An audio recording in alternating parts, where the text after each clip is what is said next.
All right, Jimmy, we're on, but just give me 1 second here.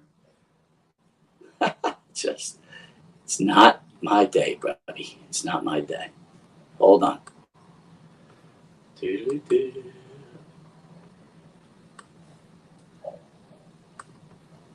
Hold on from Triumph? Hold on by Triumph, dude. They should be in the Hall of Fame. What a joke. Really? You're talking Triumph Hall of Fame? Yeah, well, that just means they're tone deaf, those idiots on the board. You got to be tone deaf to not hear the magic in Triumph. My God. Dude, did you ever think that, and by the way, we know we're live, guys, but I'm trying to get something set up here. Did you know, did you always think that Triumph was the poor man's version of Rush? Rush? Yeah. I think the comparisons are ridiculous and unfair. Why? Because they're three guys from Canada? What kind of simpleton comparison is that? You know, and I know you didn't come up with it. I've been hearing it for years. All right, here we go, Jimmy. We're going. Hit it.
No sound. I fucked it up yet again. Unbelievable. What are you talking about? You just did everybody at home a favor. Dude, what happened to the sound? My God, I set this up already. Jesus Christ Almighty! Did you have the fair opportunity to watch? Yeah. This debacle. Yeah, I did. What were your thoughts? Well, my thoughts were you just did everybody a favor, because I'd rather hear Silent Night than her ever make another noise out of her throat. That was the absolute worst. And you know what? It just got me angrier about the fact that once upon a time, the Pharaoh stood at the door of Polydor Records with War Dance and was right on the cusp of being signed to a major record label. And I got to be told with a straight face that that person that just destroyed the national anthem was nominated 4 different times for Grammys. After further review, I am one talented motherfucker. All right? Because that is just an absolute shit show. Here's the thing, bro. Go ahead. You got to be fair to yourself. Back in those days, they didn't have auto. Auto-tune could take you, me, my dog, and you can make magic with auto-tune. So, I mean, let's get realistic here. Right, right. We're not dealing with a real vocalist anyway, obviously. What an absolute fucking mess. Here was my problem. I thought, well, first of all, I couldn't believe what I was listening to, but the main part of it, Jimmy, was I thought she was doing it on purpose at one point. I'm like, it can't be this bad. No. You can't be this bad. No, you can be that bad if you're crocked and you didn't practice and you don't know what you're doing and you're shit-faced, odds are you're going to sound like that. You know, I mean, I prepared for every goddamn last thing I ever did in front of people. I always prepared. I never once went out there without being properly rehearsed, and I never went out there trashed. You don't do that. You just don't do that. Now you could. I mean, I You know wait, it's sex, wait, drugs, and you rock and roll, actually, but you actually buy the story that she was trashed? oh yeah, I do. She sang it Really? like she was. Yeah, no, but as a singer, I'm telling you, she was wrecked. She was wrecked. I know what beer can do to your throat. I know what alcohol can do to your throat if you take too much of it.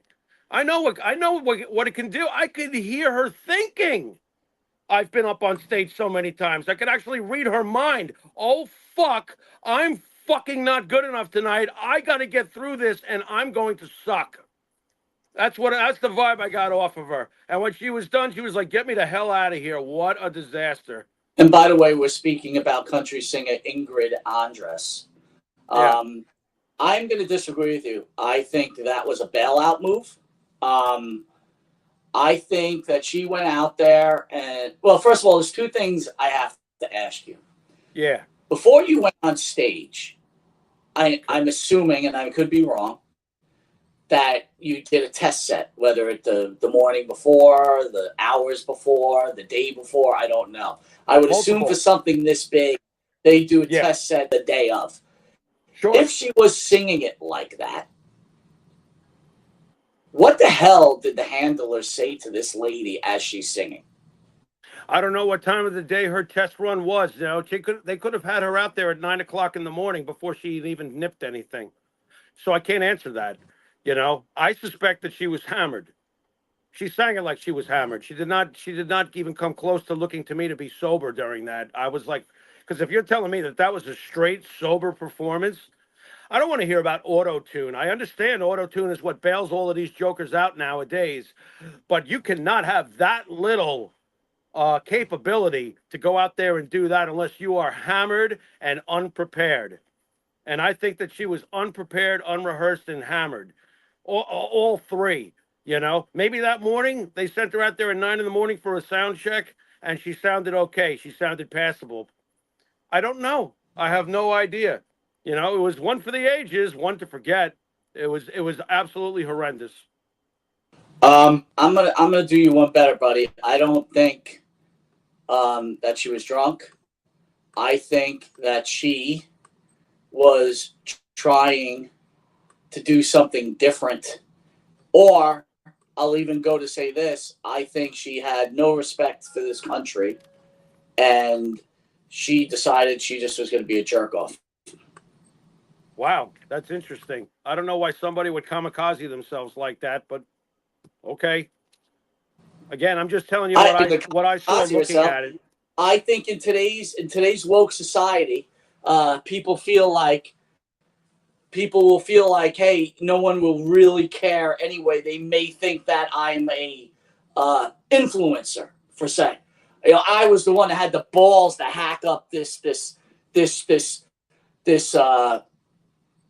if you think about the national anthem, right, it's about war, right? It is about war, right? Right. Maybe that's her approach. Is like, let me be the this is an anthem that shouldn't be sung, like kneeling, that kind of, maybe, I don't know. Really? Whoa. That was my thought. Jimmy, you Yeah. couldn't be that bad. That was that you Oh, couldn't. yeah, you can. You can be that bad. Oh, yes, you can. What, you never been to a karaoke night? You want to hear bad? Go down the block. Go to your local karaoke. You want to hear bad? Now, again, the fact, Well, like I said, how the hell did this person get nominated for 4 Grammys in the past? I can't put my arms around Bro, that. But intentionally worse than trying any to, karaoke I ever heard. I mean, there was a yeah, point at the right end up of there. that the fans started booing her. The players were like laughing. Right. It was. Right. It was. I will Right. tell you something. I hope for the worst for this girl. I hope her career crumbles and she outs, because you know what? It was disgraceful. And you know what? I don't think she was drunk. I'm sorry. There's no way you get drunk before this event. It just doesn't happen. She thought she was going to be the next whatever. Oh, she's the next whatever, all right. She is. Let me ask you this: how did it turn out for Fergie's career after the 2018 NBA All-Star Game shit fest? How Well, did it there turn you out? go. And that's a really great question. I believe Fergie's career hit the dumpster, dude, after that That was appearance. shit. That was absolute shit. Listen, that song, unless you're Whitney Houston, that song should not be oversang. And we see it time and time and time again where someone's got to take the notes and I sound exactly like the chick the other night, except she didn't even have the vocal gymnastics capability. I don't know what the hell she was shooting for, but it reeked of like my fifth pitcher of beer at Mr. Beery's. I was like, oh my God, how could you possibly go out there and do that? Now, I will say this to put a little gasoline on your fire over there, gasoline to add to it. If she takes this terribly negative moment and this turns into some kind of feel good story down the road, all it's going to do is hammer home what kind of society we're in anyway, you know? Where, she Well, has a great comeback and blah, blah, blah. Oh, she fucked up, but hey, let's all fucking applaud her because this is a participation, folks. I don't fucking know, dude. So I think that you just went out there fucking hammered and ruined a song that really is very straightforward. It's hard to sing, especially as it gets to the Rockets' Red Glare part and the Land of the Free. The song is like a stairway to heaven. It starts off here and it ends up here. So you really got to be a very good vocalist to do it the right way, unless you're a genius like Willie Nelson, who just put the whole thing into one straight Willie Nelson kind of note range and stayed in that range and kept the song simple and beautiful. There are ways around it. What she did was try to plow through it. And that song deserves much more respect from vocalists than most people understand if you're not a vocalist. Oh my God, that's a serious song. And I just wish people would sing it the way Francis Scott Key originally intended it instead of turning it into vocal gymnastics. um, it's a very difficult song to sing, and like you said, if you don't have the chops for it, you got to keep it easy, right? And Right. again, the bigger problem I had with the whole thing, we were just coming out of the attempted assassination of the future president of the United States. Wasn't the time to screw up this song.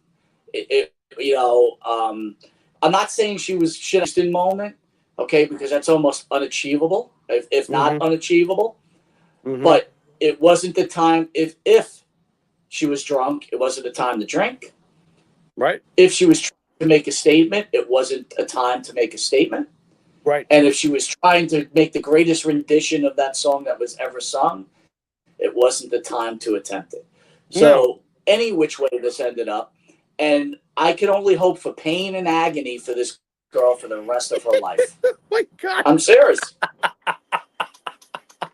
Wow. She should have used auto tune. She should have used, if they had auto tune on that baseball field, that's what they should have done. I agree with you, sir. No, 100%. we didn't need that version, Mike, this past weekend. I agree with you on that. Oh my God, really? No, we didn't. We did No, not need that. no, Um, no. so I decided to rank the top 5. Doesn't matter when it happened. Okay. Okay. Now this is Mike Monte's list. This is not anybody else's list. So Okay. I want you to just weigh in if possible. The All first right. one would be Cher, 1999 Super Bowl. Well, tell me your recollections of that one. The only thing I can remember was not being like, that was horrible or anything. I don't remember Cher being bad at all. Cher's a great show person. But what do you remember about the version that you put it up so high on the list? Here's what I'm a big Cher fan. I just find her as a great actress. Let me go it this way. Let me not get too deep. She's a great entertainer. Okay. And I Yeah. remember when they chose her, I was like, this is a fucking mistake. Okay. Right? This girl is going to hack this up. And I got to tell you, this is where you get the great ones. We were talking about the last show, John Cena, Ric Flair. Yeah. That's why Cher is one of the all-time greats, because when the going gets tough, Cher's there. I agree. I don't remember it being bad. What kind of presentation was it, though? I mean, I can't remember the presentation. She must have had servicemen or something. She did something that's sticking in my mind that I'm trying to remember. But Yeah, I could look at the video. I don't remember it like that. right, But I just remember it.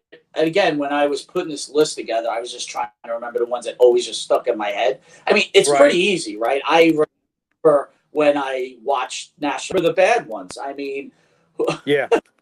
who's the track star that sang at the at Carl a Lewis. Carl Lewis. Carl Carl at a Lewis. New See, Jersey it's Nets game? funny.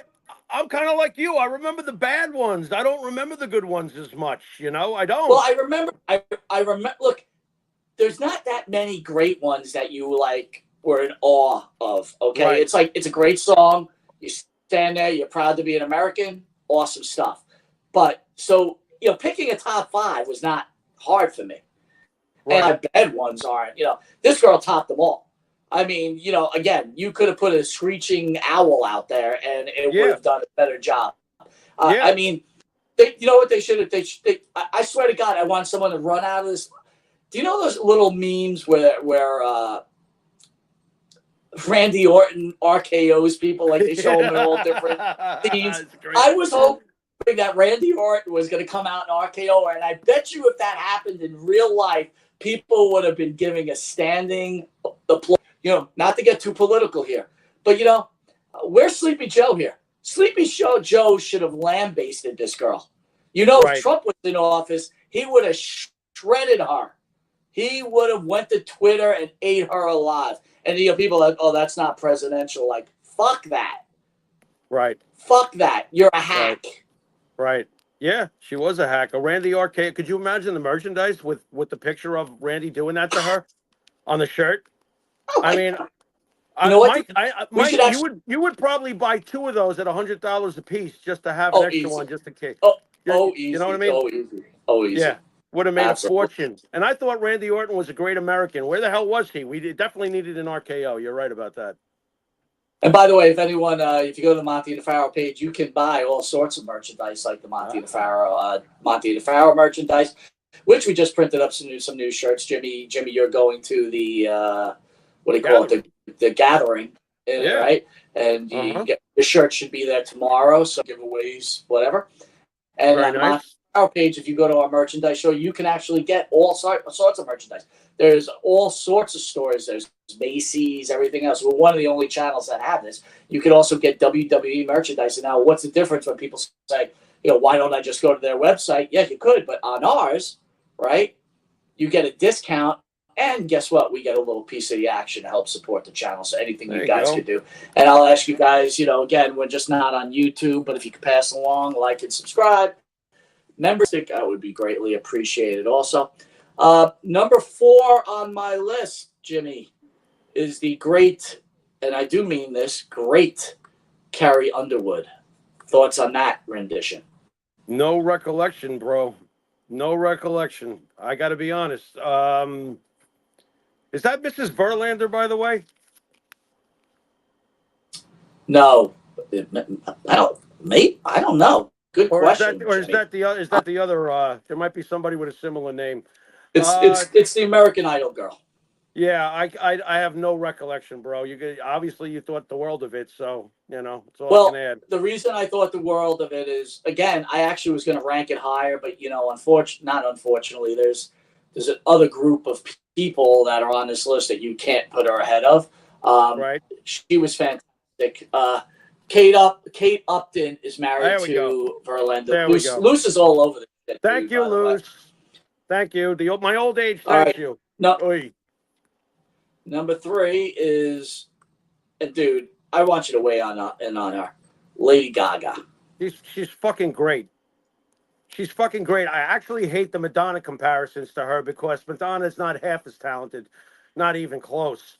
Anything Lady Gaga does is great, and I'm not a fan. I can't explain it. I just know what great is, and it's not like Madonna's not great, but I just think that the comparisons are silly. Lady Gaga is a deeply talented individual, and yeah, I do actually remember that rendition. And anything she does is really, really, really good. Now there's a professional. She takes her shit very seriously. You can see that she rehearses the crap out of everything and anything she touches. You know, that's a perfectionist, and that's an artist. Lady Gaga's an artist. She really is. RJ Hudson says he's not a fan of Lady Gaga. You know, RJ, I wasn't until the movie The Star is Born. Star is Born. And right. Yep. And then I realized, holy cow, this girl, this woman. Yeah. And, you know, RJ, I'm going to change your mind. I'm going to give you a little, and you might have seen it, but I doubt it if you still say you don't like her. Go onto YouTube and see Lady Gaga with the Rolling Stones playing Give Me Shelter. Oh, shit. It is great job. Frigging incredible. Great job. Dude, I think I've even seen her jamming with Metallica and doing a great job. Yeah. She's just a pro, man. She's just a pro. Look, you don't have to be a fan of hers, but to at least appreciate how much talent it goes into what she does, man. She's very, very, very, very talented. Isn't she the type of entertainer, if you heard she was selling tickets for $400 a piece, you'd say it was worth it? Not for me personally. But no, but I'm just saying in general. I could understand why people would pay that. You know, I wouldn't, but I can get what. Look, she's a big enough star. That's for sure. You know, you can't argue with her success. She's had insane level of success. She's at the top. She's at the top of her game, you know. And like I said, and like you said, I've seen her jam with legends, and she holds her own. She's really good, man. She can do different styles. She's really good. Madonna ain't going to be singing "Give Me Shelter" with the Rolling Stones, bro. Absolutely not. All right, number 2. Now this one, look, people can question this. Jimi Hendrix at number 2. This is the greatest rendition of the Star Spangled Banner in the history of this country. And it was performed by a black man who served and loved this country.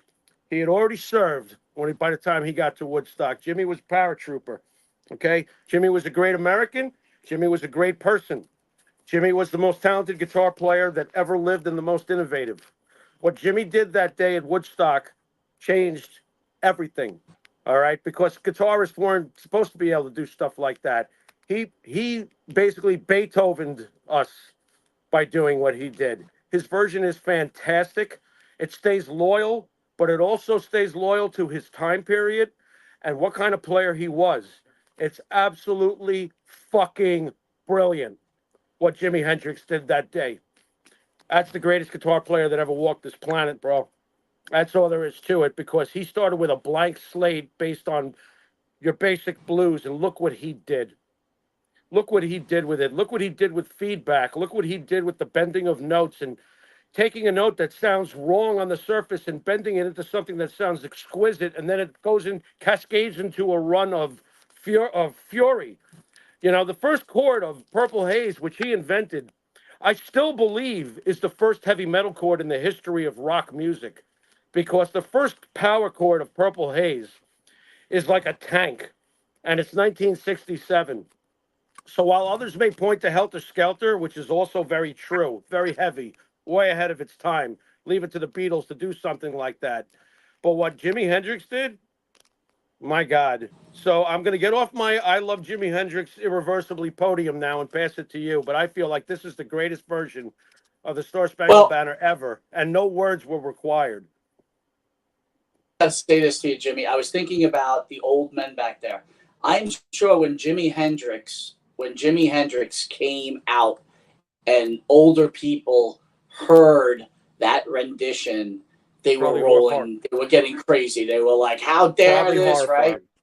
So I was saying to Jimmy, wouldn't it be funny if this one that was just out of the Home Run Derby 20 years from now becomes the icon? It's not. No, it never will, because once again, you got to be tone deaf to think that.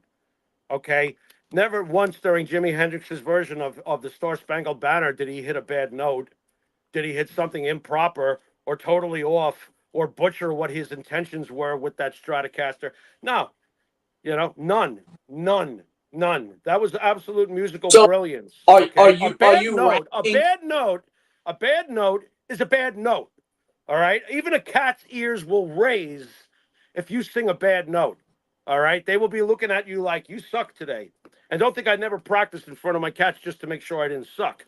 You know, But are you saying the Hendrix version is better than the Whitney Houston version? To me, historically, if again, historically, yes, it's the most. Let me put it this way. Now, Whitney Houston's is the greatest vocal performance of the Star Spangled Banner ever because that was her strength. It's almost a draw in some ways because Jimmy played to his strengths on his guitar solo. You know, if I have to pick one over the other, I'm still picking Hendrix due to the time period, what the country was going through at the time, and the imprint that it left. The imprint that Jimi Hendrix's Star Spangled Banner left has reverberates to this day. Okay, like Whitney was able to do what she did, and unfortunately, what she did reverberates to this day with other people trying to do vocal gymnastics, resulting in the shit show we saw this past weekend. So that's the kind of influence I don't want to see. I've always felt that it's a simple song. Jimmy proved that with the guitar, it's not the same as a vocal. With a guitar, that he could improvise, add to it, and not take anything away from the original intent. Because the guitarist attempting to do it was a genius. And he did it. He did it, you know. But as far as Whitney Houston, I don't recommend anybody try to sing it the way Whitney Houston did because she was the Beethoven of her vocal approach. Who the hell ever sang better than Whitney Houston on a vocal scale that way, the way she did it? Nobody. No one. Nobody. Okay? She's the blueprint. So today, what you see is a lot of people attempting to oversing. You know, it even goes back to when I saw Mariah Carey first break into the business, and she's going, oh, blah, blah, blah, blah, blah, blah, blah. It's like, oh my God, stop. You know, who's actually most responsible for oversinging? Believe it or not, it's Rock. It's Axl. At the end of Don't Cry. He just keeps going and going. It's like, oh shit, what the it's hard for me to defend Axl when he does stuff like that, even though I love Axl. I But understand. over singing has been going on for quite a while now, and we saw the worst aspects of it this past weekend. You know, I can't disagree with you picking Whitney Houston as your favorite. She's the greatest vocal performance of the song. All right. So Period.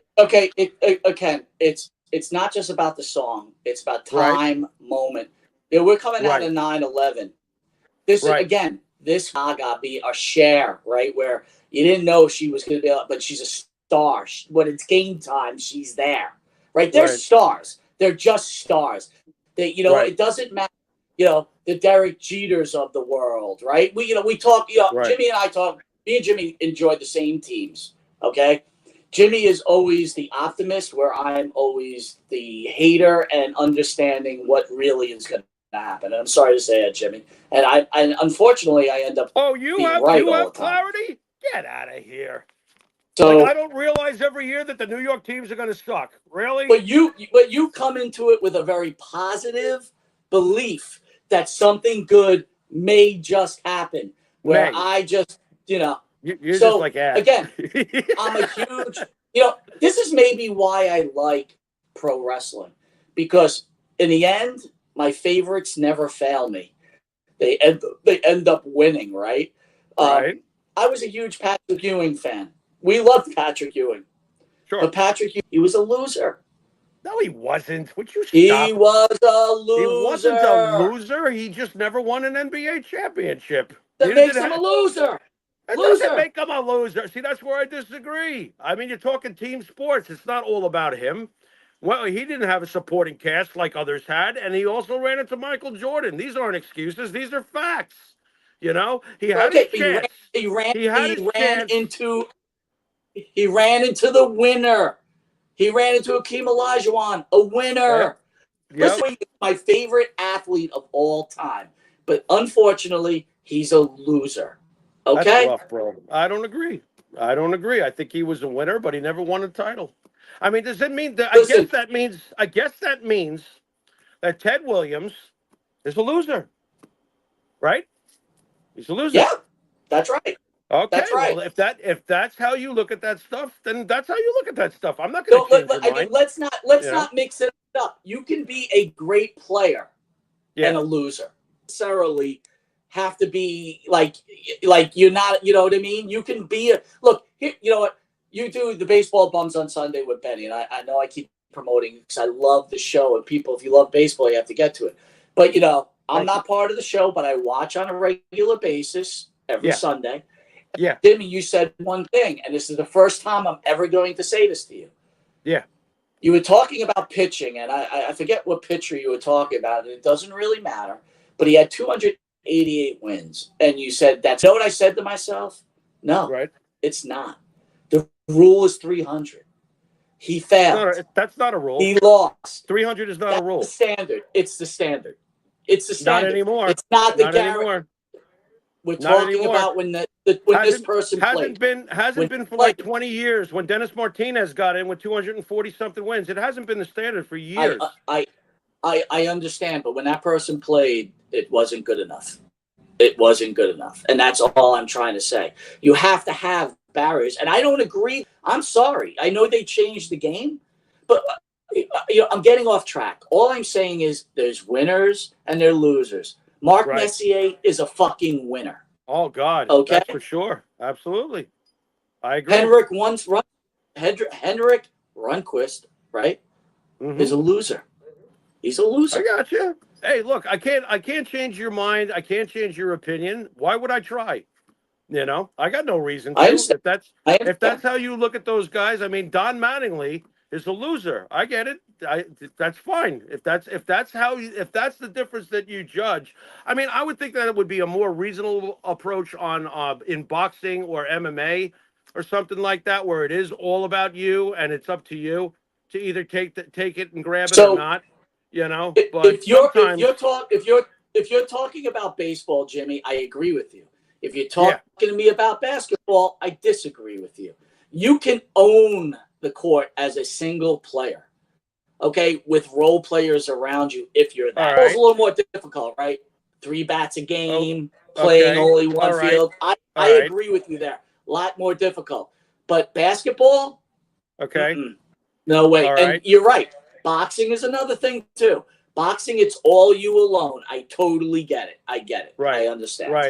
I'll make this quick because I know we don't want to get too sidetracked, but as far as basketball goes, even Jordan had Pippen. Kareem had Magic and Worthy. Bird had McHale and Parrish. And we all know about Golden State when Durant got there to pair up with Curry. Okay? There always has to be someone else on a stud Hall of Fame type level. And we both know the facts when it comes to Patrick Ewing.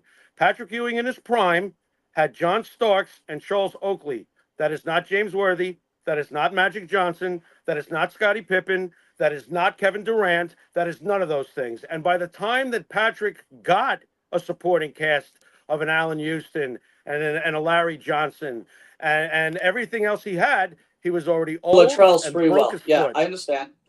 You know what I'm saying? So I get it, though. You're right, though. Basketball is definitely much more getting closer to what you're talking about. There's only 5 guys on the court. It's not like you got 9 men on the field or a 25-man roster like baseball has. And football's another even rougher one. You got 53 guys. Dan Marino's a loser? I guess he is, right? The other 52 guys, he didn't have, I mean, shit. Even Stabler had. I'm going to disagree. I'm going to disagree. I'm going to disagree. Why? If you're a quarterback, you can control a game. You know this as well as I can. Well, especially nowadays. But I'm not so sure about back in the day when you really got hit and they didn't throw a flag. Okay, you may not like what I'm going to say here. Here's a perfect example. I know how much you love Thurman Munson. And I know that if Thurman Munson did not pass away, who knows what he could have did. Right. But unfortunately, he did. And guess what? That sucks. So you can never look. It even goes back, and when we talk about Barry Bonds and he's a loser. Barry Bonds. Did he win a World Series? He did. No, he did. No, he did not. He lost. He lost in 2000. Didn't he win with the Giants? No, he was not there at that point. Nope, he was gone, and he got to one World Series and he lost it. So then he's a loser. That's right. But here's my Thurman point. Munson? Thurman Munson's a winner. Yeah, he sure is. He sure is. All the way down to the fucking Whatever. Don't even There make. we go. Fucking. You So, had to, right, mate? but You here's the thing. had to. Here's the thing. Can you tell me that Mike Schmidt did? Can you guarantee me Mike Schmidt never took a steroid? No. Or Greg Luzinski? You can't. No. Colton Fisk. See those forearms about Right? 10 years into. Johnny Whoa. Bench. Johnny Right. Bench. Well, I'm not so sure about Johnny, but I got you. I got you. Those other names, I could see it. All I'm saying is you can't guarantee it. So how can you Right. punish Sammy Sosa, Barry Bonds? You just can't. I don't think we should. I don't think we should. I totally agree with that. It's very hypocritical. They should all be in the Hall of Fame. Grown men on roids, throwing to grown men on roids, plus the list. 80% of that list, those guys sucked. So getting back to the conversation, we were talking about winners. So Whitney Houston, when it was game time and this country needed it, she brought it home, man. She brought it home and made everybody feel good. I mean, we're going to talk about the president. Unfortunately, this weekend, the U.S., even with this national anthem was not enough. The attempted assassination of the future President Trump was thwarted. Jimmy, what were your thoughts when you first heard about the assassination attempt on President Trump? Well, obviously, I saw it. I wasn't there in person, but obviously I watched it just like everybody else did. And I was torn between two really strong emotions because this all happened very fast, obviously. Within a minute and a half to 2 minutes, everything changes. And my first thought was horror. Oh my God, they're trying to kill him. You can't be serious. I haven't, and immediately Reagan came into my mind because we're older. And I thought about Reagan being shot at. And the second emotion that hit me really, really hard, it was really like being ripped in half watching this, was first horror and then inspiration. Because the man who was shot somehow managed to get to his feet and tell everyone around him trying to protect him, wait. And he put his fist up. And I was very moved by that. I was like, the term leader gets thrown around a lot, but if there is no respect for a man who risks his life at this point in his life when he doesn't need to for his country, he's wealthy, he doesn't need this nonsense. He doesn't need this nonsense. He could be on an island someplace just enjoying his riches and his peace and quiet. When someone like that can take a bullet to the face, and the ear is part of your skull. So yeah, when you can take a bullet and stand up and let everybody know that what you're trying to get through to the American public is the right thing, and to stand by it and fight for what the right thing is, it's an immeasurable amount of respect coming from me. And I don't get involved too heavily in politics until recently, until the last bunch of years, where I've seen all sorts of things get twisted and turned, and I get to hear comments about how somehow this man is the same thing as the man who killed 6 million Jews in Nazi Germany. I can't take it. I can't take it. And a lot of things went through my mind when I saw him stand up and do that. And I thought to myself, you just won the election, you tough motherfucker. Well, let me share some social media comments about the great Donald Trump after this thing. Eminem and Ellen say they would leave the United States if Donald Trump becomes president in 2024. Thoughts on that? Don't let the door hit you on the ass on the way out. And you won't leave because you're spoiled. And you're spoiled right here in this country with your 50-foot high gates and your security staff, while you tell us how we should live. And then tell all sorts of thousands upon thousands of strangers to flood into my town. Let them flood into your town. Okay? Don't volunteer my freedom for your selfish fucking thoughts on the world, or how you live. By the way, we're gonna make some people famous tonight. Okay, because this is going to go. Hang in there. I know a lot of people watching Hulk Hogan. You're not going to want to miss this because it's going to get a lot worse. Trust me. Here's a little Facebook post by a guy, Jonathan Presley. I'm begging you all to care like this when it's a third grade classroom instead of an ear. Thoughts of that comment? Jonathan Presley. Look him up on Facebook. What's he trying to accomplish? What is he saying that we don't care I about? guess he's trying to say that people don't care about classroom shootings but Donald Trump got shot in the ear. Again, again, just because you're a Trumpster doesn't mean that you don't care about schools getting shot up. You know what I'm saying? I don't think they run consecutively together.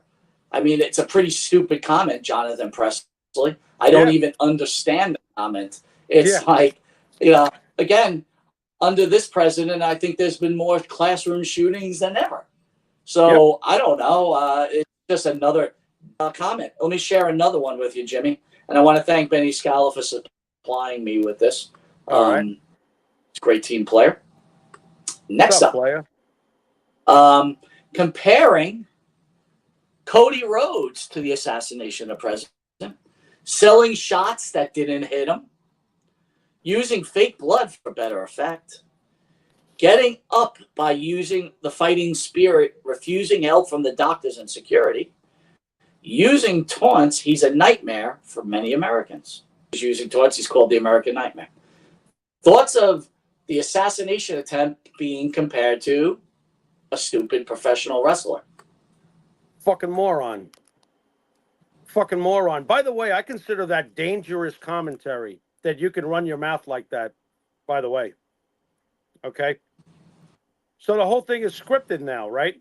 That's what he's trying to get at, because he knows he's so much smarter than the rest of the free world.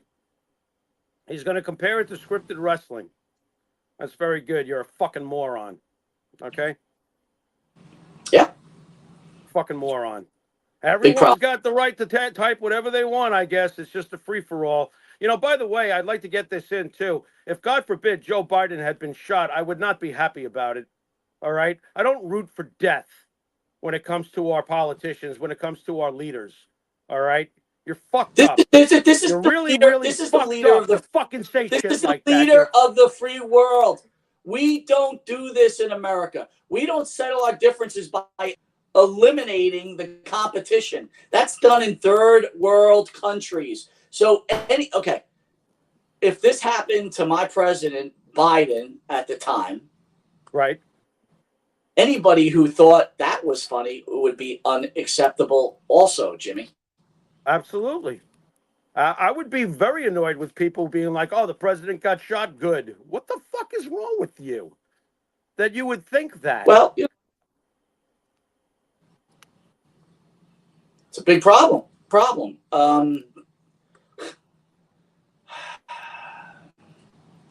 It's a really huge problem. Trying to find something here, Jimmy. Hold on a second. I mean, I've been horrified by some of the things I've seen. Basically, like, oh, it's too bad that they missed by half an inch. All our problems would have been solved. What problems is that? Your own paranoia? Your ideology don't fit your fucked up window? I mean, what kind of fucking maniac are you to think that it's a good thing to have anybody shot to death? The fuck is wrong with you? You know? And I find it odd that it comes from the so-called peaceful movement. That's not very peaceful. The fuck is that? No, it's not. It's not. The fuck is that? What is that? What does that come from? How disconnected are you? People been watching too much TV or fucking on the internet too much, man, to lose touch of reality like that. I would never want anybody shot and killed, you know? And lost in all of this is the poor man who lost his life. You know, was that fake too, Mike? Was that fake? That man dying? What the fuck? Where does this fucking stupidity come from? Seriously. Look, whoever wanted him gone, or whatever was behind that wanted him gone, you fucked up. You didn't get it done. And now it's going to be stronger than ever. So congratulations for trying to take the low road, because you're going to get smacked with the high road on the way back down. What the fuck? Really dumb. Dumb. Wrong, dumb, immoral, and a whole bunch of other things. Mike, you got to help me out here. I'm going to burst whatever the doctor sealed back together fucking 7 years ago. I know you are. I'm trying to set up something, Jimmy. Just hang in there. I'm just sickened by the whole thing. It's gonna be a fun Sickened old by the time whole at thing. the. You know, I was raised in a okay, Jewish correct. house. I was raised in a Jewish household. I've had to listen to people call him Hitler. What? You were there? You were there during World War II? You went through all of that? You have no fucking clue who Adolf Hitler was if you say something like that. Jimmy, all right? Check this out. Check this out. Let's make this your here comes the top prize bitch. Hit it. Here you go. Ready? Wait. Do I have the sound up? 1 second. I just found out this shit just happened. I haven't even had a second to process. You're telling me somebody to bring a few wait, what?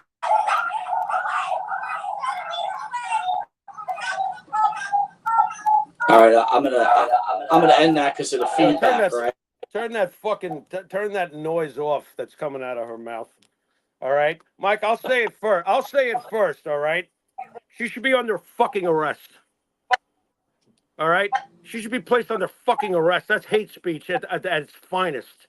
All right. You're basically condoning and calling for the assassination of a political figure. All right. You don't belong here. You belong locked up someplace because your ideologies are dangerous. All right.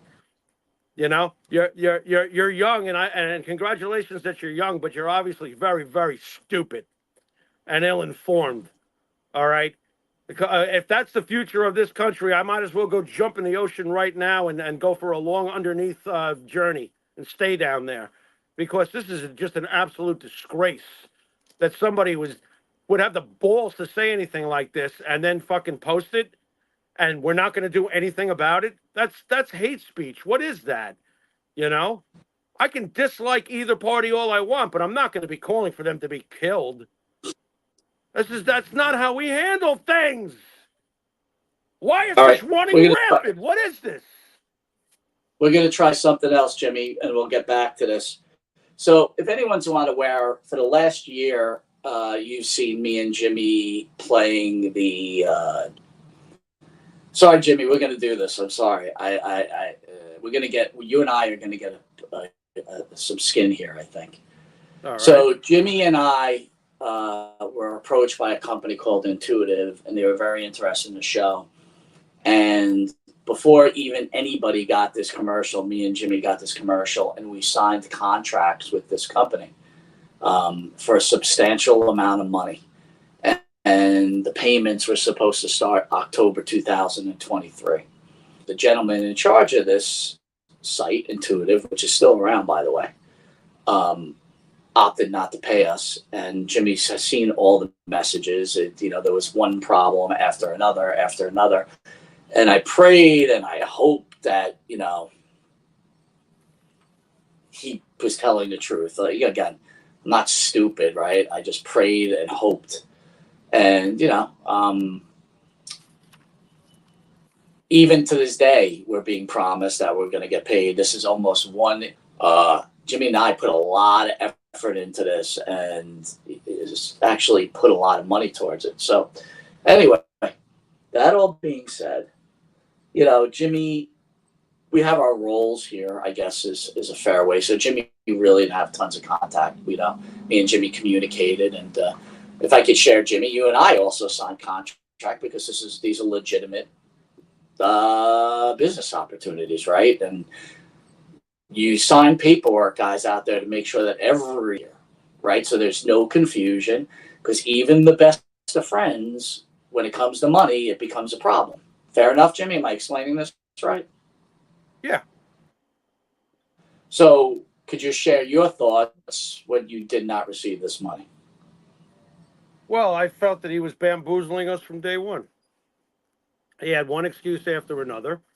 I looked up his past, and his past suggested that this is what he does to people. So I was not surprised by any of it. Yeah, I held out hope. We held out hope, but he is what he is, apparently. So RJ Hudson says, Monte, it's time. It sounds like a lawyer. So RJ, you're 100% correct. Here's the problem. The amount of money is a substantial amount of money, but in today's society with lawyers, it's not quite as substantial as you would think. So the expenditure for, I do have a lawyer, okay? Jimmy and I spoke about it. We knew what it was going to cost to get this lawyer. And between me and Jimmy is it wasn't worth it, by the time, if we were lucky enough to get the money, guys, RJ, that we would have spent it all anyway with a fucking lawyer. You know what I mean? And I reached out to Jim Beam personally. I spoke to the head of marketing. From what I understand, from what I understand is Intuitive made a deal with a marketing company who handled this for Jim Beam. They paid Intuitive, which was supposed to pay us, but they never paid us. And, involved with the Intuitive thing. So I reached out to Jim Beam. I spoke to the head of marketing. She put some pressure on the other marketing group, which then forced the gentleman I'm about to call on the phone live on air, because I got his number from somebody. And we're going to ask him why he hasn't paid us our money. He's had me blocked for a long time, right, Jimmy? I asked Jimmy to call. I had other people call. So let's not get the drift. So here we go. Let's see how this works, Jimmy. He may not even answer, but we'll take a shot. Okay? Mm-hmm. Here we go. Can you hear that? Yeah. Okay, good.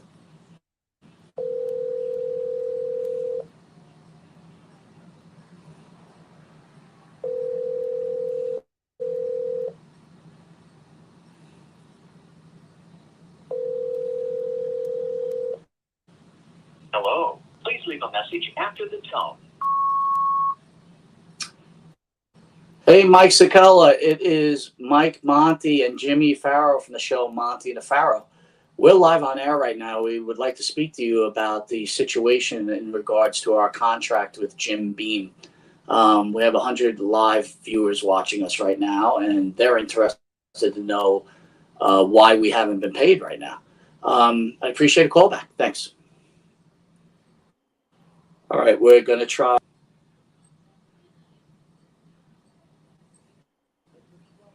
Dial is not in service. Okay, that's no good. Next up, let's try this one. He's probably at a Biden rally.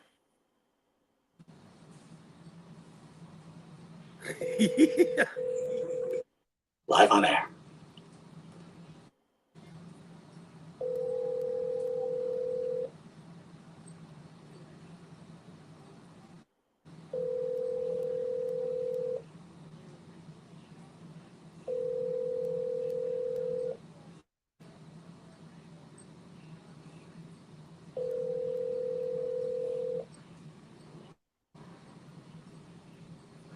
Archie says he's on a date with Kamala Harris.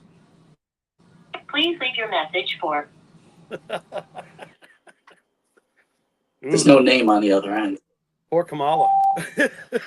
Hi, Mike Sakella. This is Mike, Monte, and Jimmy Pharaoh from Monte and the Pharaoh. You're live on air. We're trying to reach you to speak to 100 people watching us right now, and the 150,000 people that watch us a week on New York cable, as well as all social media, to discuss why we haven't been paid yet for the Jim Beam negotiation. Greatly would appreciate a call back where the fans can hear what the problem is. So hopefully to hear back from you, Michael. Hope all is well. Have a good day. All right. Well, you're listen, so dude. pleasant. You're so pleasant. I got to give you that. Hey, listen. This is how it is, right? You got to start fighting back a little bit, right? Like the people that we said, this has caused both you and me a lot of pain. And again, Yep. honestly, it's like if you make a deal, and I know he's been paid, you make a deal, you should finish the deal. Business, Jimmy spent many hours uploading videos on that site, giving them canned videos, promoting, right? Yep. They, Oh, you know, yeah. again, they made the deal. What we got paid is only probably a very get paid was probably we didn't get paid anything, so I misspoke. So I apologize for that. It was probably a very small portion compared to what they actually were. Right. What, Well, what are the odds that he's going to go? Good. I could tell that there was going to be a problem from day one because our payment was delayed, and that bothered me because he was getting his money when he was getting his money, and for some reason we were to wait. So right away it smelled to me. But you know, look, we took him on face value that he was going to be an honest businessman. That's one of the things you usually always will make sure of, that everything's on the up and up. You trusted him. He trusted us, and he took advantage of us. That's what it feels like to me. It don't feel like it, bro. It actually is the case. So, you know, again, obviously, you know, we supplied a service. They were paid. We were not paid. Right. And you know what? Again, it's just is not the way to do business with people. It's not fair. Nope. No. I can tell you anybody that does business with Monte and would never fuck anybody over. In fact, Jimmy and I have had conversations because we make deals with certain people with certain things, and Jimmy sometimes says that's too much. I disagree. We shouldn't be doing it. We come to some sort of a resolution, right? We're a team here. We make that decision together. But you know, the problem is when you're supposed to get paid, you're supposed to get paid. Yep. And you know, a considerable amount. Exactly what we wanted to do with that money and what we wanted to do to impress that. Jay Will Sullivan's current health situation. Kevin supposedly is recovering. I really haven't spoken to anybody about it. I will tell you personally, when I looked at the pictures of Kevin, he does not look well. No. He looks like he doesn't. Someone's knocking, but there's no one home. You know what I mean? Yeah, no, I agree. I'm definitely concerned with the pictures I saw because just maybe 2 years ago we were hanging out at the bar with him, and that's not the Kevin Sullivan that we hung out with. So he's not looking good. All right, dudes. So let's talk about what we know about the shooting of President Trump, the attempted assassination. What we do not know so far, and I'm going to ask you to weigh in on what you think. The shooter's motive. Authorities have conducted hundreds of interviews, cracked into the shooter's phone, and searched the car and home. A motive behind the attempt on President Trump's remains unknown. Thoughts on that? Well, I think this is going to be one of those cases where we're not going to find out a lot of things for a very long time. A lot of secrets died with the kid on the roof. And I knew the kid wouldn't make it out of there. I also knew this was an amateur shooting. It had to be. How did you miss? Because if you're a trained professional sniper, I've seen the dimensions and where he was and stuff like that. You don't miss if you're a pro. So I knew right away that it was not a trained military person of any note. I don't. When it comes to shooting something, okay. Yes, you're correct. He really should have hit, but I don't know if it was amateur hour. I have no idea. Okay? I think it was.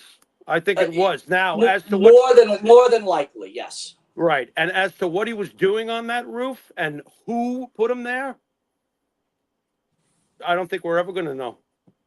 I mean, if it was planned on his own, the secrets died with him. I have no idea. You know, the pessimist in me feels that, you know, the kid was put up to it. But again, these are things we won't hear about till you look. They're still debating about Kennedy. To this day, they're still debating about Kennedy. Some of us but this isn't the Kennedy situation. No, bro. it's not. It's not. But it's still an assassination attempt. That's the only thing that aligns it with it. All I'm saying is that the answers may take decades to come out, just like it has with Kennedy. That's the only comparative line I'll draw with that. You know, I don't think that. How about this one? How about this? Go ahead. Why wasn't he stopped? Police had a report of a suspicious man in the rally. The witnesses pointed out an armed man on a nearby roof that the police officer climbed onto.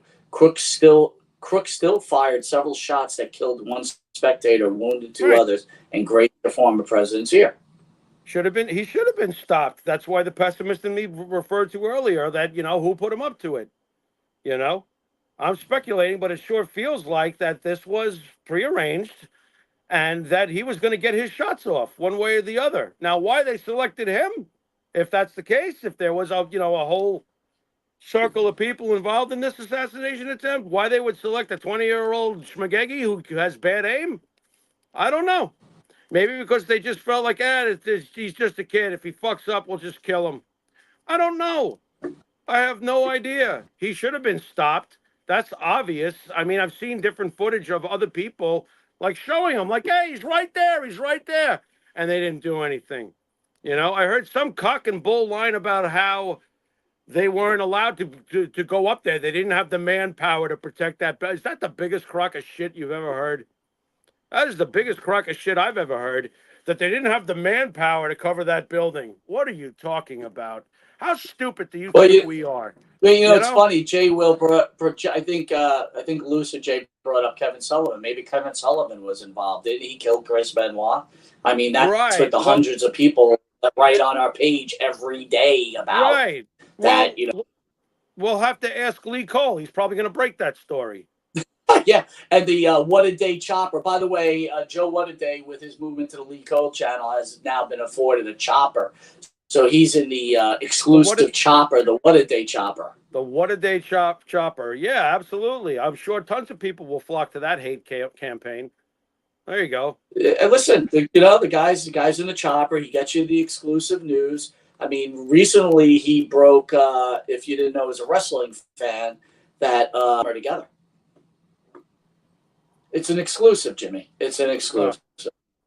Imagine if he had that chopper back in the day. He could have flown over, the Boston Garden. Oh my God! What is Snooker doing? What is he doing? Did you imagine? What is he doing to my girlfriend? Yeah, the What a Day chopper. Right. Excellent. The What a Day chopper. What do you, Mike? Let me ask you. What do you think the kid's motives were? Do you think the kid was put up to it, or do you think the kid was just on his own? Listen, man. Okay, so let's get into Kennedy for 1 second. All right. Here's my thoughts on Kennedy, and if I was a betting man, which I am, right? You know this. John F. Kennedy was murdered by the mob. Okay. Okay. The mob was in bed with Kennedy's father. The mob made sure that John F. Kennedy was elected president. Look, they were voting under Pete. They had mob officers, right? The mob has officers getting dead people's names and voting under those names. Back then, it was a little bit different. It was a little bit easier, right? But unfortunately, Kennedy and his brother decided to gain a conscience, and they turned on the mob, right? Because there were specific agreements made about this. So, they talk about the Marilyn Monroe thing, all this other bullshit. No. The mob finished. I mean, when you talk about Lee Harvey Oswald and Jack Ruby, they knew each other. Right. Everybody was mob related. Right. And Kennedy wasn't shot by one person. It was a bunch of people shot the guy, the president, and it was an unfortunate event. So now, Jimmy, you asked me about this guy. What's his name? Woods, right? I think his name is. Crooks. I'm sorry, Crooks. Yeah. Fitting name. Part of me feels like, the Columbine thing, right? My life sucks. I want to be in history forever and ever. Mm-hmm. I'm going to be the man to take out Donald Trump. Mm-hmm. But then part of me feels like the deep government. I'm not talking about. Well, I'm being honest here. Joe Biden, Kamala. That's not the deep government, man. There's a deeper, darker government. Agree. And I agree. Listen, my political beliefs have always been that Barack Obama was the beginning of the setup to be the changeover to change the United States to a socialist government. Unfortunately, no one saw Donald Trump in the wings. It was supposed to be Hillary to carry it on, and then whoever was next, and Right. whoever was next. And Right. by the way, these are all the people that hung around with Epstein and did all the crazy shit with Epstein. And that's why, it's so fun. It's not even funny. Epstein gets hung in his jail, even asks about it anymore. It's like, oh, over. Doesn't matter. Right? Mm-hmm. It's like, so, and that's what makes me laugh. It's like I know we all love wrestling, and it's good. People love the drama with Vince McMahon, but that's small potatoes, dude. This is the Yeah. real life shit. So my belief, Barry was a Manchurian candidate. Many think so. Nice, Phil. Yeah. Part of me believes that they found a kid that could shoot, or maybe they even trained them. They said, "You're gonna go up. We're gonna take out Donald Trump. You're going to die. When it's over and you kill him, you will die, but you'll go down in history as the guy that killed Donald Trump." And part of me feels like that kid said, again, that's my feelings on it, Jimmy. It could go different ways. Like Possible. the kid was coerced, and when he failed, for whatever reason, and thank God he failed, because people don't realize this. I think, Jimmy, you and I spoke about this. If President Trump was assassinated, we would all been in a world of hurt. Yep. Crazy people would have been running the streets. No one would have been safe. Shots would have been taken at everybody. Biden would have to hide in a shell. It would have been crazy. You walking the street, whether you're a Trumpster or not, they'll just shoot. You've been shot. That's my feeling on the whole thing. Your thoughts? I think I'll tell you why I think you're right, because one of the first things I did was walk into Karen's room and say, "Where are the guns?" And you know me, am I Mr. Gun Expert, Mike? No, not at all. It's the first thing I wanted to know. How many do we have and what do we have? Because the so-called peaceful movement for the free world is a very violent movement. It's very violent. They always accuse the other side of being the violent ones, but I don't see that. I don't see that. I don't. Now, there's extremists on both sides, and I have no use for either of those sides, either side. If you're extremist, I want nothing to do with you. But you're right, though. If he had died, complete chaos would have ensued, because people are fed up. They really are fed up. And down south, it's a much different level of fed up than it is up north. You unfortunately are like, you're almost like not allowed to exist up there, Mike, with your beliefs and your opinion, which I find really sad.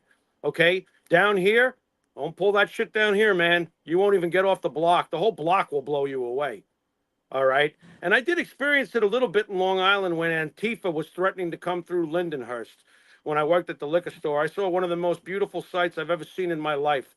I saw the bikers and the cops form a chain to block off Lindenhurst, and the return fire on Facebook come through here. We will blow you away. And this was the police and the bikers, and they were right outside my store because I stayed open during that threat. I was running the liquor store. I'm taking care of the community and they were right there. They were like, anything happens, we're right here. And I was just like, amen. Because the so-called peaceful side wants to do everything by force because we don't fit their window. Because we hold respect for our grandparents who fought and died in World War II, and their parents in World War I, and our parents who grew up in that have respect, okay? Because the human race is a very dangerous one and a very scary one when not kept in check, all right? And as far as I'm concerned, part of being kept in check is not openly rooting for the death of a politician who doesn't fit your window. You're not keeping it in check. You have no respect for the guys who died on the Hill in World War I or II. Okay? They fought so you could have freedom of speech. Do you think that girl Not should freedom of stupidity. Do you think that girl should have been arrested for her comments? Yes, absolutely. That's some unconstitutional hate speech right there. That's bullshit. All right? Don't take freedom of speech and twist it to that level. All right? Everybody knows deep inside what the right thing to do is, and the ones who don't carry that out are the ones who professionally lie to themselves when they commit evil deeds. All right, you know what this kid did. If it was what you said, and they told him, "Hey, you kill him, you're gonna get killed, but you're gonna go down in history." Blah blah blah. What makes him any different than those two fucking assholes who slammed planes into the World Trade Center because they thought they were going straight to God for their cause? Doesn't make them any different than him. They're all shit. S-H-I-T, shit. Okay? The average normal American doesn't stand for that. And I'm sure there's got to be some sane Democratic Americans out there that don't think like this. And if you all do, oh my God, what are you doing? Are you going to tell me every single American Democrat is going to back what that dumb girl said? That's insane. She's advocating murder. What does she know? Does she know anything about this country? Does she know who won World War I, who the Allies were, who the Axis was? Does she know anything about World War II? When she throws around Hitler and Trump in the same fucking sentence? Millions of people were burned, thrown in mass graves. President Trump was in office for 4 years. Show me the mass graves. Show me the burned bodies. Show me the swastikas. Where? Where, you stupid bitch? Where? Uneducated and frightening. If that's the fucking future of this country, I hear a toilet flushing in Flushing. Shut the fuck up. Jesus Christ. Seriously, bro. Woof. Scary. Scary. And you know something else? That kid came from a very dysfunctional family. Anybody notice just on the surface? One's a liberal, one's a Democrat, conservative, one's a Republican. What the fuck is going on in that house? What kind of fucking arguments were going on there? He's a registered Republican. Well, he fucking donated to a major Democratic movement in 2021, so he obviously was probably a registered Republican to piss his parents off. I don't fucking know, you know? You want to speculate? Let's speculate. Here's what we do know. Police were aware of Crook being at the rally. The building was in striking distance. And yeah, finally, they didn't have the manpower. Yeah, right. The FBI believes Crooks acted alone. Okay. So a kid, a 20-year-old kid who's obviously an amateur gunshot, is able to get up onto a roof because they claim they don't have the manpower. Come on, man. Really? Am I supposed to believe anything I'm being told? I mean, how dumb do they think we are? How dumb do they think we are? I've seen other angles from people who were standing on the ground pointing right at him. They're like, hey, he's right there. Oh, where? Oh, which way did he go? Which way did he go? What the fuck are you talking about? They had plenty of time to make sure that kid did not get a shot off. That's absolutely ridiculous. All right? Someone wanted that kid to get that shot off. That much I feel pretty damn confident about. So do I think the shooter acted alone? Not really. I don't think that. Can I prove it? No. That's what I feel. You know? I mean, what do you mean you don't have the manpower for that building? It's ridiculous. You've seen the overhead shot of the building compared to where he was standing. Are you serious? Jimmy, it was a pretty rough weekend. Look, Mike, I've said it before. Let me just get this in. I've said it before. Donald Trump came and invaded the private barbecue. All right? It's a much simpler way of saying what you said earlier, all right, when you said what Obama started. Donald Trump came along and invaded the private barbecue. They gave him no respect, and they thought he was a clown show, and they didn't think that he could possibly fucking win. So they actually played it straight. Very rare for them, but they made a mistake. They played it straight, and he won. And we saw what happened in the next 4 years. He wasn't allowed to do anything. Anything he tried to do was hammered with nothing but criticism. I mean, the media should be embarrassed at this point that they've lost more than half the country, because they have lost more than half the country after what happened this past weekend. You've lost more than half the country now, buddy. You really fucked up. You really fucked up this time, okay? Because now nothing less will be accepted. You can try your mail-ins. You can try anything you want to fucking try. But if you pull anything slightly that's not above board, you're going to be looking at a civil fucking war. I'm afraid. That's what I'm afraid of. Like you said, like if Trump had been killed, we were afraid of what might happen. You know, you cannot keep kicking the fucking American public between the nuts and smiling, saying your truth is the truth. We don't feel it. We don't see it. You know, so I'm afraid as to what the end result may be. And you know what? We should be afraid. We should be afraid. Yeah, we should be afraid. Do you think? Do you think that that's hate speech? What she basically just was professing, that girl. I think when you say someone should be assassinated, you're supporting an assassination of anybody. You know, this is now going to get a little interesting. Okay, so Well, assassination is a form of terrorism. Let's keep that in mind. Go ahead. okay, but here's my thing.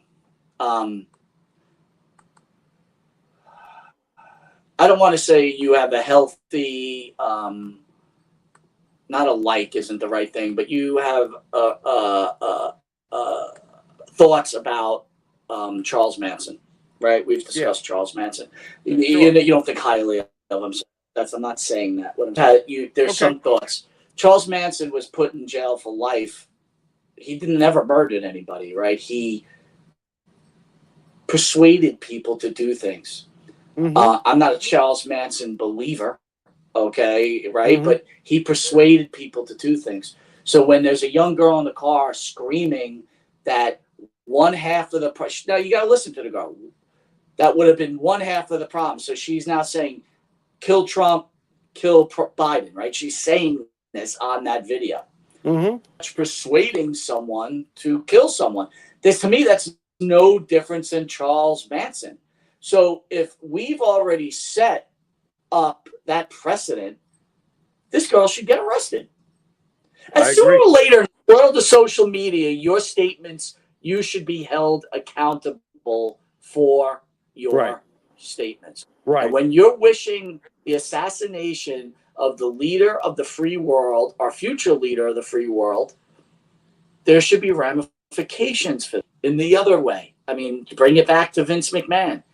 Janelle Grant broke all the rules. Okay, all this stuff that she's angry about was supposed to be handled in court, right? It's all in the paper. She went outside because this is the world now. The rules don't apply anymore. But the problem is there's never ramifications. Michael Sequela, actor, California, makes a deal with Monte and the Pharaoh and then decides to keep no consequences. There has to be consequences. Jay Will. Right. One of Charles Manson's files, Lynette, where did that go? Lynette Squeaky. Yeah, Squeaky Froms. Tried to kill Gerard Rue Ford. Ford is the only U.S. president drafted by the NFL. Did not know that. Jimmy, your thoughts on my comparison to Charles Manson? Well, there's differences, but to me, the end result should still be jail time. The difference is Charles Manson was a orchestrator. It's not just a suggester. The reason why Charles Manson wound up in jail was it was clear that he orchestrated events to lead to murder. Whether he picked the La Bianca home, he picked where Sharon Tate was staying. All right, he gave them the weapons. He took them there. He even drove them to the La Bianca home and went inside and tied them up to say, "This is how you do it." Okay, much different, but not different as far as suggestions. Okay, Manson is much more a hands-on crime and obviously a crime. Hers is hate speech allowed to run wild. Okay, I don't want us to turn up like Russia or turn out like Russia. But if she went on Facebook in Russia and said this about Putin, she would be disappearing right now. That would be the end of her.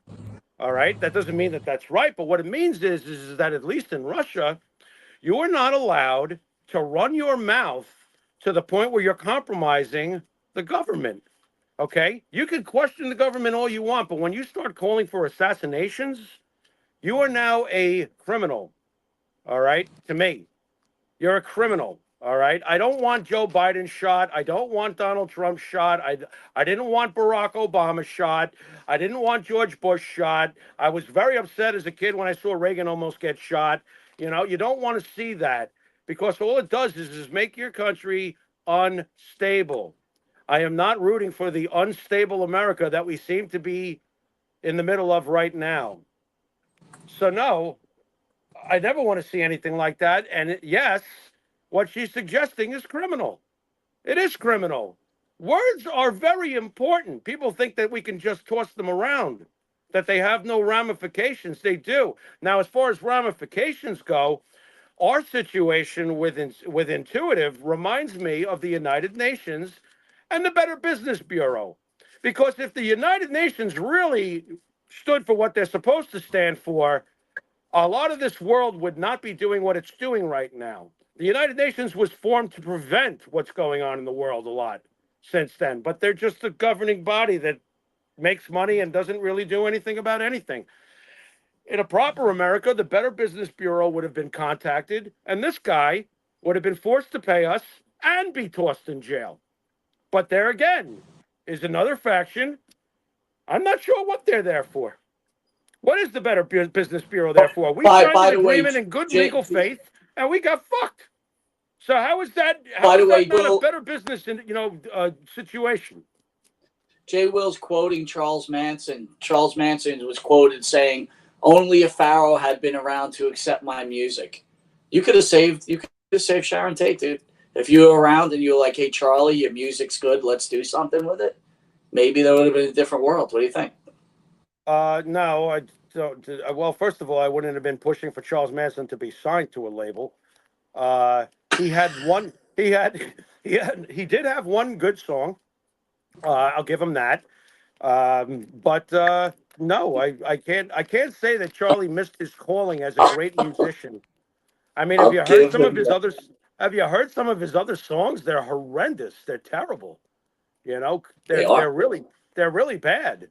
You know, so he managed to write one pretty song, "Look at Your Game, Girl," and that's about it. I mean, do I think that he should have been a famous musician?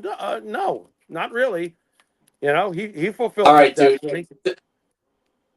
All right, dude. Passed away this weekend. Also, quick thoughts on Dr. Ruth. You know, I will never get it. I'll never understand it. How is someone like Dr. Ruth an expert on sex? Well, she was a young woman at some point. I get all of that, but I just listen. I look. She obviously was very unique. Her presentation, her voice, and everything like that made her a star. I get all of that, but I got to be honest, Mike. Listen, if you're having problems with your ding-a-ling, not to use a Chuck Berry thing, but if your ding-a-ling won't ring. Okay. Right. Are you really going to go looking for her for advice?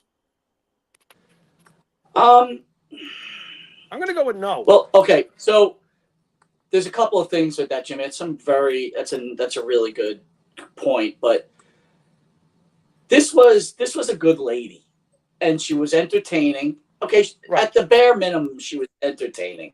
Okay, and let's not forget the Switch survivor also, wasn't she? I got it, man. All I'm pointing out is that I can't believe that she made it for sex. I'm like, wow. You know, was it because she was so different? I mean, what made her the sex expert? You know, what was it? Because I got to be honest, I never gravitated towards her advice or anything. I just didn't think that would be somebody I'd talk to about it. You know. Well, rest in peace, Dr. Ruth. Richard Simmons. Now, by the way, it's under investigation, which is why is that? They're not saying, but it's right now under investigation. Why would that be? I don't know. What was he, 76 or something like that? You know, he was a cheerful fella. Another guy that, if you look at him, I don't want to look like that. This is weird. I don't look for, like, you know, in fitness, I don't think of him. You know, but again, here's another guy with a really good shtick and a personality and everything like that. And, you know, I don't know how deep you were into him, but this was a man that did change people's lives. right? Obesity in the United States is certainly an issue, right? I'm got one you. that knows that's a fact, right? So, Okay. he did make a difference in people's lives, and the one thing I will remember, listen, at some point, all of us listened to Howard Stern and enjoyed that type of Sure. humor, I guess, at our age. Right. As I've gotten older, and then I've realized it goes into the story. I'll be quick, but in the military, I was quite the shot. Okay, and I'm not. Again, I'm just trying to explain. I was quite the shot, and I used to work in JFK, and I had guys that worked under me, and they had this BB gun. I'll be quick, Jimmy, because it's the point is they were shooting pigeons, but they were struggling, right? They would hit, like you said, how do you miss the shot? They would hit one pigeon out of 10. And like being at the young braggart I went and took the BB gun, and by the time I was done, the whole floor was covered with dead pigeons. And then murderer. And then well, you're right. When I looked at it, I said, "What did you just do?" And and to me, it was almost unforgivable what I did, right? But the point is this: when you're a young guy and you're listening to Howard Stern, you think it's funny. He's making fun of all these people. He's degrading women. He's doing all this stuff. And at some point, Howard,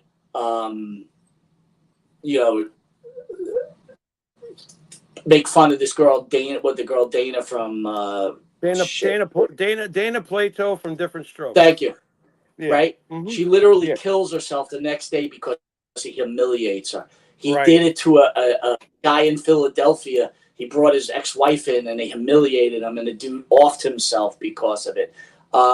He would bring Richard Simmons in, and he made a joke out of Richard Simmons. And, I'll never forget on Channel 9 that all these fat people, and Richard's on there, and he thinks he's going to help them, and they would put a string of, like, chicken and cheese doodles would fall in front of the fat people. Right. And at the time, I'm this young person, and I'm laughing. And now when I look at it, I think to myself, like, here was Richard Simmons. Thank you, Jay. And Jay, I will tell you, Dana Plato, I blame Howard Stern for that whole thing. And I don't buy into Howard's whole "forgive me now" thing. I don't believe in it. But the point I'm trying to say is, I always, like, Richard Simmons to me was a good guy who tried to help people, and then he was bullied out of his position in the world because of the way he acted and his flamboyancy. And right. Again, this is a guy that I felt was a good guy. You know what I'm saying? That's all. I guess that's my point. Honestly, the both people we talked about, I liked them both. I had no issue with them. I just was amazed that they made it in the fields they did. That was. No, I certainly understand. Saying you get back like to the first show. It's like, Dr. Ruth Restheimer, like who wants to talk to a 90 grandmother about having sex with your girlfriend? I get it. You make great stuff, dude. Who wants to take exercise, and diet advice from some flamboyant guy running around in his underwear? I get it. Right. Shannon Doherty died of breast cancer at age 53. Moved on to some other things. Thoughts on her? Well, I always wanted to make it a point to watch Charmed, and I believe she was in Charmed, correct? I never really got around to it. Way too young. Just way too young. I mean, what, 53? 53, bro. Not good. And if I can throw this in, I don't know if you're aware of this, but I just read that he made it to 94, but Bob Newhart just passed away. You got it. Yep. My wife just told me about that too. Yep. And I love Newhart. I really did. I love the original Newhart show in the 70s. Listen, dude, but when someone's 94, you kind of like, hey. I know. I was amazed he was still around. You did all right. He did great. I was amazed he was still around. Think about Shannon Doherty, right? Yeah. And look, dude, I hate to say this. Jason Morning says Richard Simmons was a good-hearted person. The First Lady says I liked Richard Simmons. Yeah, he was a good. he was definitely a good-hearted person. There's no doubt Think about about this, dude. it. I would say most of the time when you get cancer and Yeah. if you're fortunate enough to go into remission, you know it's coming back. It's just a matter of time. Yeah. And the second time it comes back, it's going to get you. Right. I hate to say it like that, right? Right. Here's Right. Shannon Doherty. She gets breast cancer, kind of gets rid of it, and starts going to her brain, and now you're living this sentence. How does Jimmy Pharaoh, if you're in that situation, how do you deal knowing that the end is right around the corner? Well, the only thing that would keep me going is that no day is guaranteed. The end is always around the corner. And I better look at it that way if, God forbid, that ever happens to me, because the alternative is to take the Kurt Cobain highway. And that ain't fair to nobody around you. So basically, I just have to take 1 millimeter at a time, 1 second at a time, which is kind of what I do now. I try to take 1 minute at a time. Just think about that, too, dude. Think about that. How about this? We didn't even think about this. How about some of these deep governments finding sick people that know their time is up, almost like Escape from New York, right? They put a little timer on you and they said, "Hey, you know what? Let me train you, and you can go out and you'll be in the history books."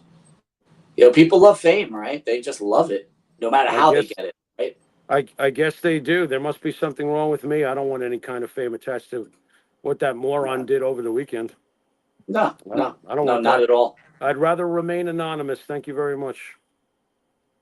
Yeah, that's a good point.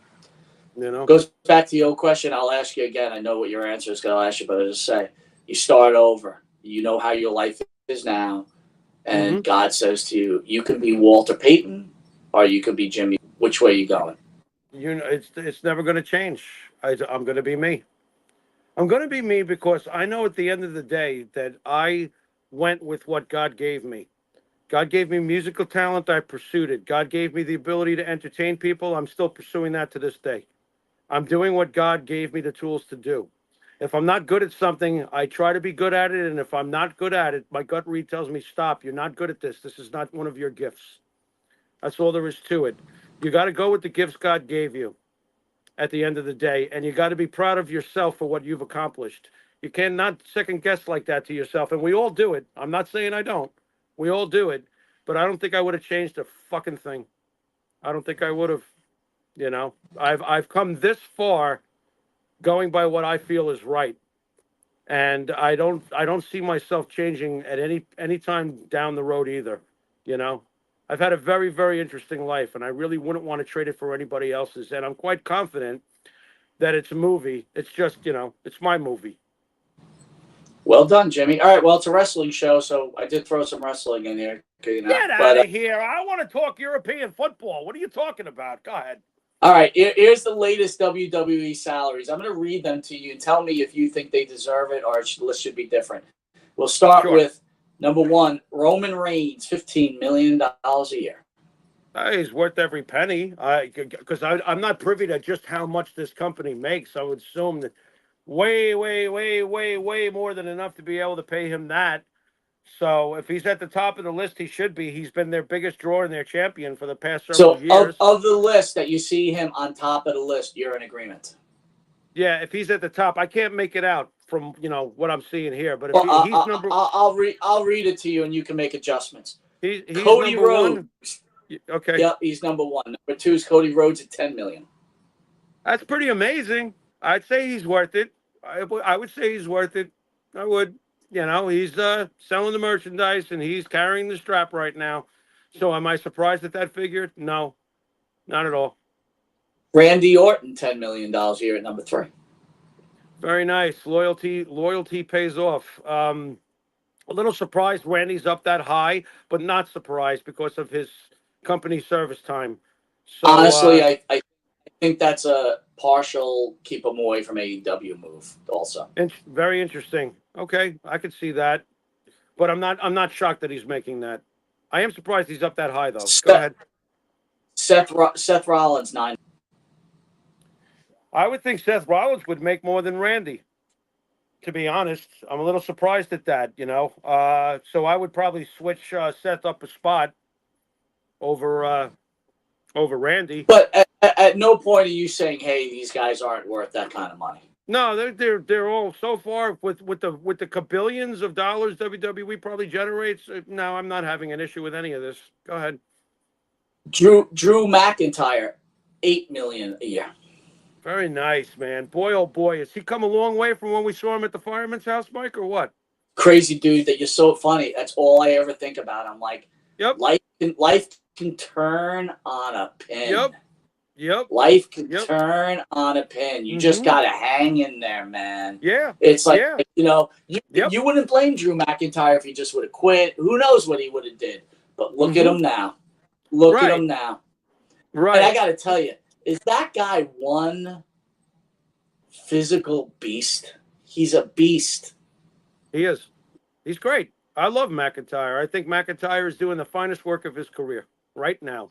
CM Punk, $8 million a year. Punk takes a little bit of a pay cut. Very interesting. Well, not from AEW, obviously, but right. I think that Punk is honestly worth more than everyone on that list except possibly Roman currently. I think Punk is worth more than Cody, but that's me. I still think that Punk is that big of a name and that much of a merch mover. I think Punk is in a good spot. I think $8 million. He's an older guy. We don't know how it's. You know what I mean? I would be happy if I'm Punk. I would be very happy. He's being very well treated. Come on, that's a fortune. I was glad to see this. Kevin Owens at $7 million a year. Good, worth every penny. Worth every penny. Kevin Owens is also another great company guy, you know, and one of the absolute, along with Rollins, the finest workers that you can really send out there. I mean, Randy, I wouldn't push too much. Randy's a great worker, but Rollins and Owens are they just kill themselves. You know what I mean? They really do. So I got to tell you, when it's all said and done, Jimmy, I think Seth Rollins is going to be recognized as maybe one of the great wrestlers of all time. Forget about just like, I'm not talking like wrestler, promo, all that shit. Yeah. Just as a wrestler, like I said, that guy very rarely gives a bad match. And, you know, that one with the Money in the Bank with Damian Priest. Damian Priest made Seth Rollins look bad, which literally it's very hard to do. It's very hard to do. Mike, you said it a long time ago, but you were talking about in behind the scenes as Vince's Shawn Michaels. I agree, though, not just behind the scenes, but in the ring. Seth Rollins is this day and age's WWE version of Shawn. The guy's fantastic. Yeah. I mean, he's fucking great, man. Rollins is great. Owens is great. Here's one that Shawn didn't get this one. Finn Balor, 7. How much is Finn getting? $7 million, equal to Kevin Owens. Getting as much as Owens. Well, I will say this much. As far as an in-ring worker, he's right there with those guys. And he is. He's a great wrestler, Mike. Yeah, but, you know, let me ask you something. If the WWE got rid of Finn Balor, would he be missed? No. You're right about that. That's what I'm trying to say. I don't think he'd be missed. It'd be like, okay, bye. You know what? He might be the first one on that list that I can say that about. You know, because if Cody left, I don't think that would be good right now. No. You know? And Roman, we got Roman, by the way, Roman not being around, you know, I know we haven't talked about this past week's products on Raw and SmackDown. Roman not being around is really starting to, what you were talking about is coming to fruition. There's a lot of shit on those cards. I was like, you know, there's a trickle-down effect going on here without Roman around. Yeah, well, you know, again, they'll bring him back when they seem to hit on all cylinders. Jey Uso at $7 million a year. I don't understand.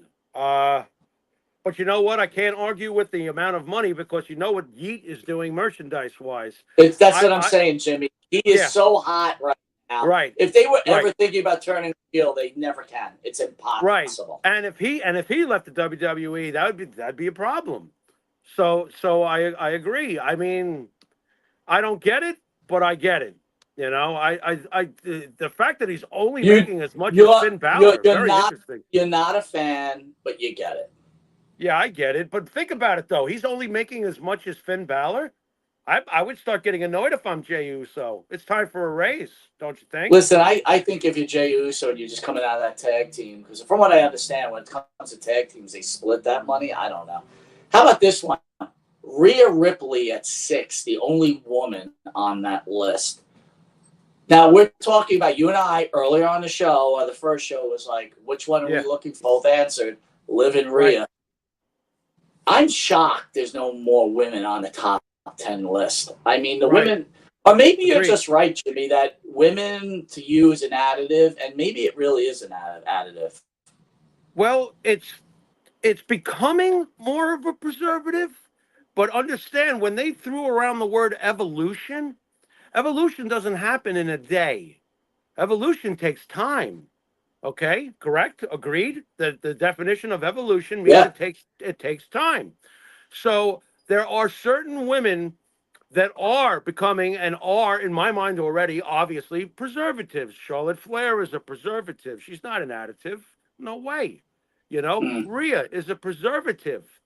If Liv Morgan keeps this up right now, I feel she's much more preservative than additive.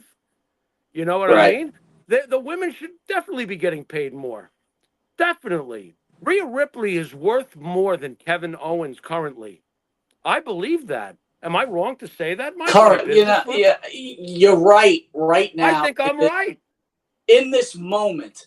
But the longevity of Owens, Owens to stand for itself, right? Look, Kevin Owens is a first ballot Hall of Famer. Okay, Rhea's got a long way to go before that, but her current worth, which is substantial to me, is definitely worth more than what she's getting on the pay scale. And if she's the top paid woman, I'm amazed that she's the only one on that list. Charlotte Flair, even though she hasn't been around for a while, that doesn't matter. Charlotte Flair is like the John Cena of her deal.